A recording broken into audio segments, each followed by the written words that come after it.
नमस्कार। आज की कहानी का शीर्षक है पंडित की बकरी। पुराने समय की बात है। एक पंडित अग्निदेव की पूजा करता था। एक दिन उसके जजमान ने उसे एक मोटी बकरी भेंट में दी। पंडित ने बकरी को अपने कंधे पर उठाया और अपने घर की ओर चल पड़ा।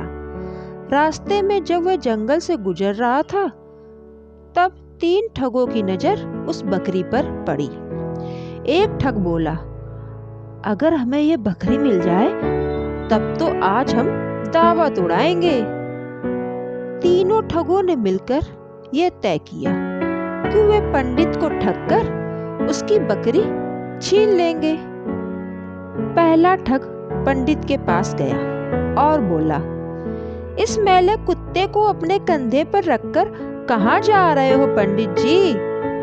पंडित चिढ़कर बोला, यह कुत्ता नहीं है, यह बकरी है। मैं इसे अपने घर ले जा रहा हूँ, मूर्ख।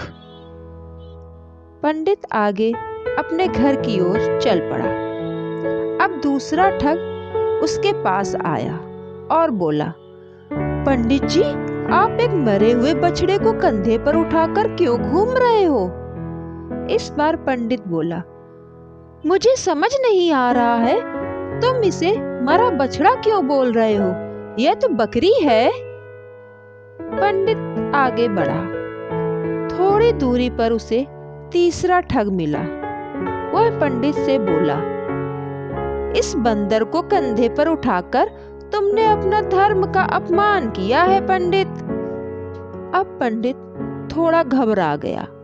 असमंजस की स्थिति में उसने सोचा, तीनों में से एक भी व्यक्ति ने यह नहीं कहा कि मैं बकरी लेकर जा रहा हूँ। कहीं ये कोई बहरूपिया राक्षस तो नहीं? पंडित डर गया। डर के मारे उसने बकरी को वहीं फेंका और अपनी घर की ओर भाग गया।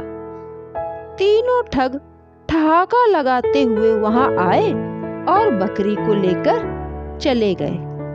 आप लोगों ने मेरे द्वारा यह कहानी सुनी। इस कहानी से हमें यह शिक्षा मिलती है कि दूसरों की बातों में आकर अपना नुकसान नहीं करना चाहिए।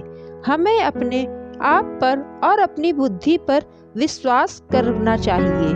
किसी दूसरों की बातों में आकर अपना अहित और नुकसान नहीं करना चाहिए।